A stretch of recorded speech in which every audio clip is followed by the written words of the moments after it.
Newsbreak.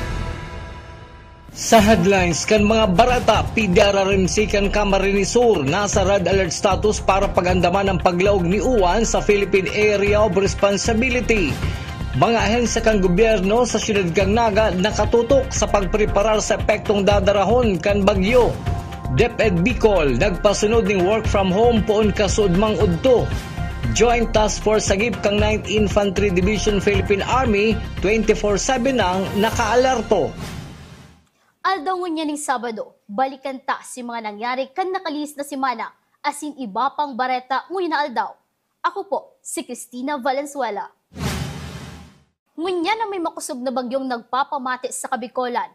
Todo pagpapasiguro ang lambang opisina kan lokal na gobyerno kang Naga na masigurong kulang o diit ang epektong dadarahon kaini sa mga taga-Naga, aramon ta ang ginibong preparasyon sa report ni Christine Reyes. Naka-activate na ang Emergency Operations Center kan lokal na gobyerno kan Naga, kaiba na ng iba pang mga ahensya makakatabang sa pagsiguro na salbado ang publiko, lalo na ngunya na nakalaog na sa Philippine Area of Responsibility si Bagyong Uwan. Saro na dyan ang City Environment and Natural Resources Office na dagos-dagos ang pagtrim kan mga sanganin puunin kahoy sa syudad para masiguro na mayong mga aksidente sa aldaw na magtama na ang bagyo sa Satuya. Susog kay OIC Chief kan Watershed Management Division kan City Enro na si Alex San Jose, daiman si da basta-basta nagpuputulin puunin kahoy, kinakaipuhan na magsairaro muna inining evaluation kung inisubot gada na talaga o makaka-aksidente na. Sa ngunyan, trimming ang ginigibo kan City Enro bilang preparasyon sa Bagyong Uwan. Dagos-dagos mangyari sa operation katong trimming paano bang pagputol, trimming lang kang mga kahoy. Si mga sanga, gusto sabihin, si mga sangang posibleng magkapurutol and makadanyar ng property o buhay ng tao. Iyan pa mga iniinit. Sa ngunyan po, loaded na mare ang special concern team kang Enro dahil po dakol ang mga nagre-request through My Naga app. Ano po. Kaya, iyan, mareman, kumbaga, dahil na kami naghahanap pa ng mga kahoy na kaipuhan ng 3 months. Sinda na mismo mga naginyo na mismo, nagpapaabot sa ito. Kung nasa inyo mga kahoy. Sa City Engineer's Office man, dahil nagpupundo ang grupo ni Engineer Elmer Albo sa paglinig sa mga drainage system, lalo na sa mga binabahang lugar o barangay. Sa Ruang Ninoy and Cory Aquino Avenue, sa nailot ng nahiling na may dakulang bara, hulit ang maski subot basa na ang dalnak. Daipan ang gatining nahihigop kan sa ilang ekipahe, kung kaya kinakaipuhan na mano-manong patrabaho. Kami po nganing onyan, nag-uurulay po kami, nag-meeting po kami ganyan mga engineers kung ano ba nang arin ang iinoton mo na si mga lugar na pigwabara para ma-antisiparan ta si grabing pagbaado mo sa lugar na. Problema na talaga dyan, sa itong inot pa kang September 7 yan, sabi mi nga ni Mayor, sabi mi Mayor, maski basa po ang silt dyan sa drainage, dahil na kayang higupon isak i-silt kang equipment, puro dahil nagtagas na po. Halos po ang tagas kayan, mga 0.5. Sa ilang may 0.5 ta, ababaw na lang po ang na dyan na nalilimpyami. Kaya ang laog po kang drainage kang digdi po sa may SM area, yan po sa Triangle, halos kabangat na lang po ang nanggagaan. Kaya sabi mi nga ni, igwada si Mayor na itong mga tupad. Sabi mi Mayor, mas mari po siguro manually, taday pwedeng equipment, paano taman yan gigibong kong equipment, bubong kalunta ang rarauton tagabusan, ang ibabaw kang drainage system, tabaks po bagaan. Inipira lang sa tinatrabaho kan mga ahensya kan lokal na gobyerno kan Naga, bilang pag-andam sa bagyong nagpapamati sa Kabikolan o rog na digdi sa syudad ng Naga. Para sa Janan TV 48 Naga, Cristina Canzel Reyes, Newsbreak. Sa kasumpay na bareta, ngunya na tag-uran asin nagbabaha sa ibang lugar sa syudad ng Naga. Bako lang pagbabaha ang kaipuhan likayan, kundi pati naman ang pagluwas kan mga halas arog kang sawa sa mga karungan o establishmento. Susog kay Mr. Alex San Jose kan City Enro, pag may mga arog subuot kaini, kinakaipuan na iapod o i-turn over sa saindang opisina ang mga halas na makukuakan publiko. May magkakanigong pinalidad man ang hahampangon kan isay man na magkulog o manggadanin mga halas. Ay dakol po ngunyan, sinakaaging simana, dakol ay turn over sa to. mga kadaklan dyan, mga python, mga sawa. Inaasahan po yan pag-aral kanyang maoranan, nagululuwasan. Si mga non-venomous po, deman delikado, lalo na yung mga common lang, mga reticulated python, deman yan delikado. Pero itong mga cobra, mga venomous yan ang delikado. Kaya deman piga-advise na pag nakakahilig, dako po nila. Mag-upload na lang sa mo, ta kami ang madako. Para ma-rescue mo po si Halas na mayong nadadad niya na buhay ng tao. Mantinidong nasa red alert status ang PDRRMC kang Camarines Sur sa paglaog sa Philippine Area of Responsibility kang bagyong Siyuan. Huli kaini, naka-activate na ang gabos na response cluster asin mga ahensya kan gobyerno. Isinusugo na kan PDRRMC na po pwedeng magpasunod ng preemptive asin forced evacuation sa mga naka-star sa flood asin landslide prone area. Padagos man nagre-receive ng report ang Emergency Operations Center kang Camarines Sur sa kamugtakan kan mga banwaan asin barangay ngunya na igwang bagyong pinagbabantayan. Sa ibang bareta, pun man kasuod mang ugtonin Biyernes, pinag-adaptar na kan DepEd Bicol ang work from home arrangement. Huli kan posibleng epekto kan bagyong Yuan sa mga empleyado. Sa saindang public advisory, limitado lang sa pagresibinin mga dokumento sinaging transaksyon kasuod ma na pinag-asikaso kanyaon sa guardhouse. Liwat na sa nasubuot na mapaisi ang DepEd sa pagbuelta kan dating operasyon kan nasabing opisina. Padagos sa mga bareta, siniguro ni Brigadier General Ariel Reyes, Chairman kang Joint Task Force Sagip, ang kahandaan kan mga miyembros asin kadumitan kan 9 Infantry Division Philippine Army kasunod kan iniluwas na direktiba kan RDRRMC na pagmantiner kan red alert status huli kan papaabuton na bagyong Yuan. Nagkondusir man in inspection si Brigadier General Reyes sa mga communication system, rescue equipment as in response capability kan mga unit na yaon sa irarom kan 9 Infantry Division. Sa ngunyan, 24/7 nang naka-alerto ang Spirit Troopers para masiguro sana ang seguridad kan mga Bicolano.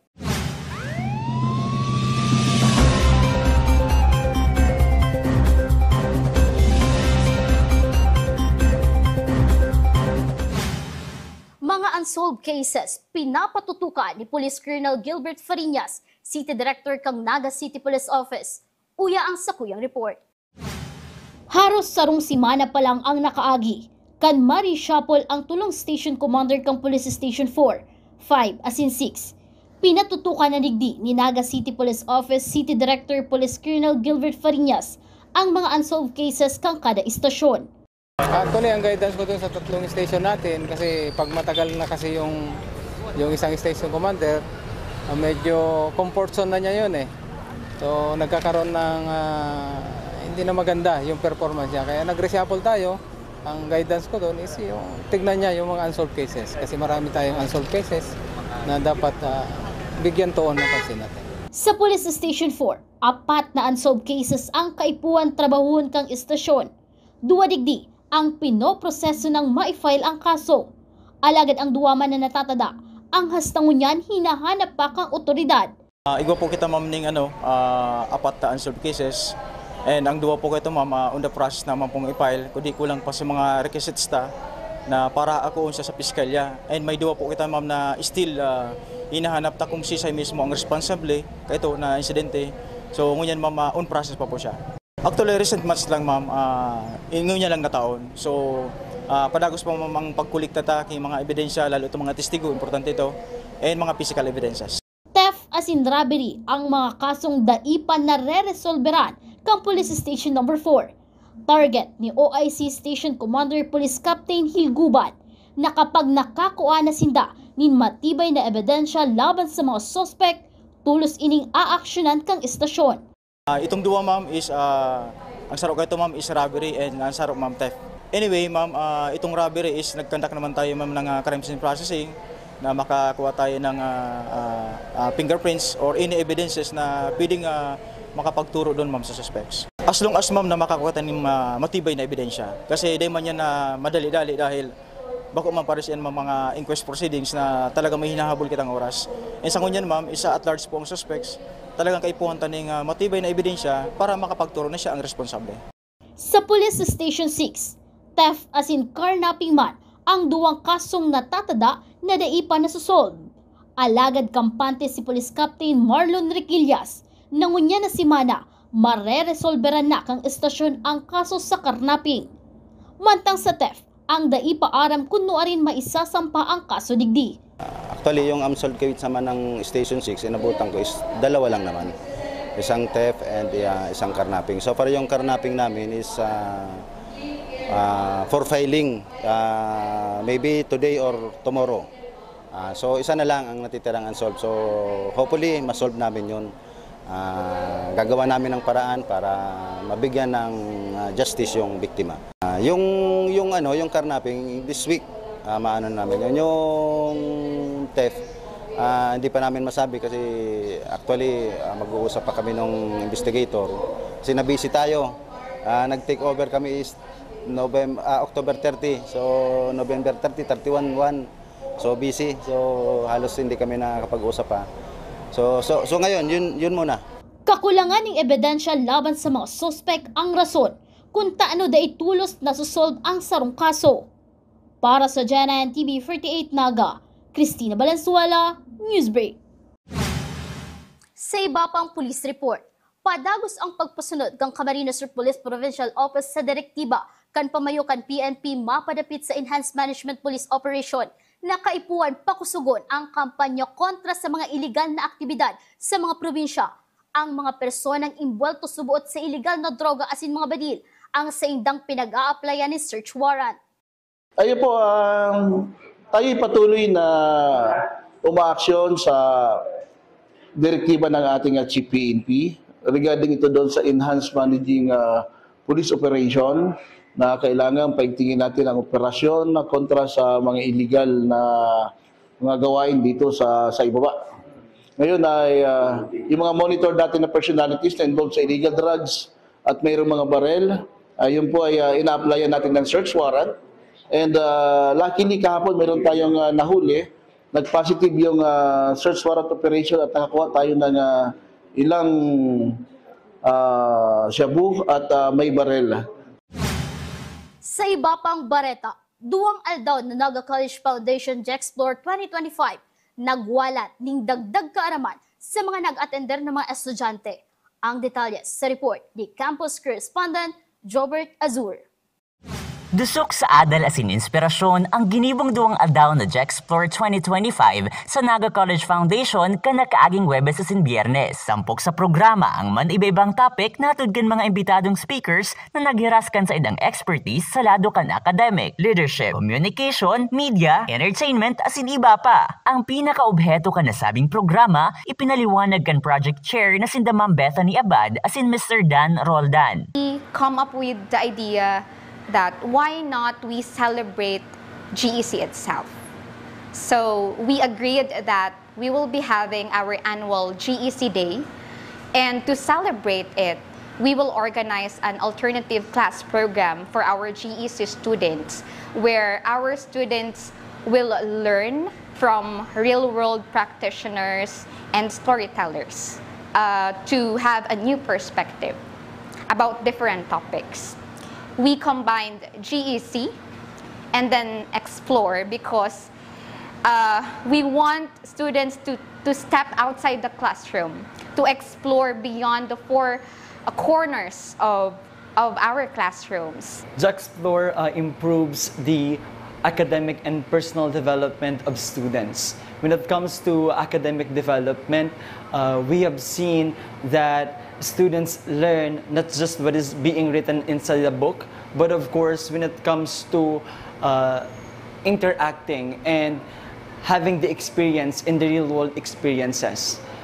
When it comes to personal development, we have seen how students unlock curiosity, dive into a new skills, and to interact with peers. We have seen our students grow with the guidance of our resource speakers, which are very equipped, knowledgeable, and professional. Sigun kay Mr. Jesse Cruzat, journalist as an invited speaker, magayon subuot ang mga araw-gaining event sa mga estudyante para matawan sindaning chance na mag-igwang break sa mga gibuhon sa laukan classrooms asin mag-explore sa ibang bagay. Okay. Una, napakahalaga ng activity dahil ginagawa ito out of yung context sa loob ng classroom. Alam niyo yun, yung mga speaker ay mula sa iba't ibang field, discussing their respective expertise. May nakita ko, may nag-discuss about content creation, about arts, about pageantry, about writing, and even about media. So napakalaking tulong nito sa mga estudyante para mamulat yung kaisipan nila hindi lang tungkol sa mga natututuhan sa libro, hindi lang tungkol sa mga itinuturo sa loob ng classroom, kundi maging fresh from the mouth of those people na nandun mismo sa field na yon. Malaking bagay dahil yung mga takeaways ng mga taong yon ay base at mula sa kanilang sariling karanasan. Sa paagi kan arog kaini mga inisyatibo asin programa sa NCF, nasisyerto na ang pagkanood kan lambang mga estudyante bakusan ng limitado sa laog kan mga classrooms, kundi sa paagi naman nin pagdiskubre kan mga bagay, ideya asin topic na makakatabang para mas ma-develop pa ang sa indang skills asin holistic growth. Para sa GNN TV48 Naga, Jobert Azur, Newsbreak. Bago kita magpaarang sarong pagiramdom sa publiko na mag-andam asin mag-ingat sa paabuton na si Bagyong Yuan. Yan ang mga bidang baretang nakalap kang mas pinaksob na puwersa kan GNN TV48 Naga News and Bicol Affairs. Day malingaw na i-follow ang samuyang official Facebook page GNN TV48 Naga. Padagos kaming mahatod din mga baretang garantisadong nangingenot asin napapanahon.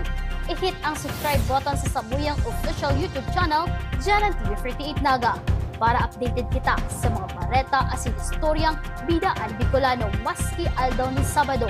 Ako po si Cristina Valenzuela asin ini ang GNN TV48 Naga Newsbreak Weekend. Tanga diri ko nababay na GNN TV48 Naga. Kalma! Lumipat lang ang GNN TV48 Naga sa Channel 48.1. What? Direk, ang simple lang ng solusyon dyan. Kunin ang remote, pumunta sa menu Setup o Settings, at hanapin at pindutin ang scan at hintayin. Then, boom! Balik na si GNN sa Channel 48 mo. Para sa mga balitang nangunguna at napapanahon, at sa mga programang swak sa panlasa mo. Tutok lang sa GNN TV48 Naga, Bida ang Bicolano. The future is a race. At Naga College Foundation, we don't just keep up. We set the pace and we change the game. College of Business and Management, where ideas grow into enterprises. College of Teacher Education, shaping minds that shape the nation. College of Health Sciences, where compassion meets innovation. College of Engineering, designing solutions that redefine tomorrow. College of Arts and Sciences, fueling creativity, culture, and connection. College of Accountancy and Finance, empowering the economy through mastering numbers and markets. College of Criminal Justice Education, protecting communities with excellence and integrity. College of Computer Studies, coding the language of the future. And with NCF micro-credential programs, you don't just wait for the future. You leap into it. Gain and demand skills fast, short, powerful, and flexible. Designed to fit your life and fuel your career. 8 colleges, endless possibilities, and micro-credentials to keep you ahead of the game.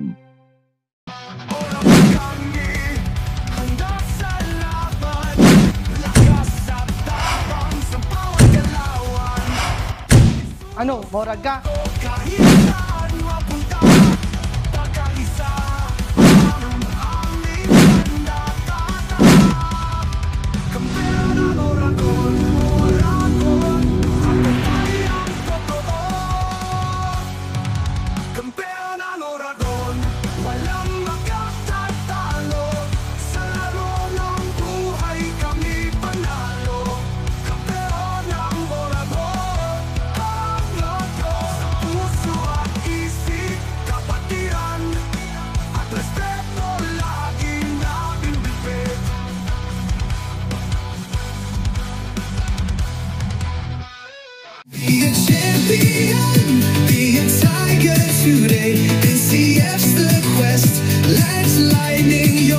At the Naga College Foundation Basic Education Department, we provide an environment where innovation is nurtured and resources promotes collaboration and discovery. Our students benefit from hands-on learning in cutting-edge science and technology laboratories, bridging theory with practical application. We maintain a supportive institutional framework, ensuring a safe, clean, and academically focused atmosphere for every student. Beyond academics, our comprehensive facilities, including sports, develop leadership, teamwork, and discipline. NCF is proud to be a LASSO accredited institution, a recognized mark of excellence and high-quality education. This is Naga College Foundation Basic Education Department. Changing the game.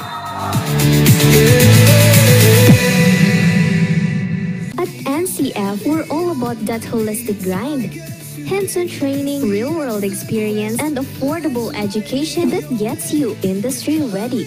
Shoot to edit, dito from concept to screenwriting. From shooting to editing to actual broadcasting, NCF is the first and the only school that has its own operational television and radio stations. No boring stuff, just real skills for the real world. Jika na ba? Tiger today.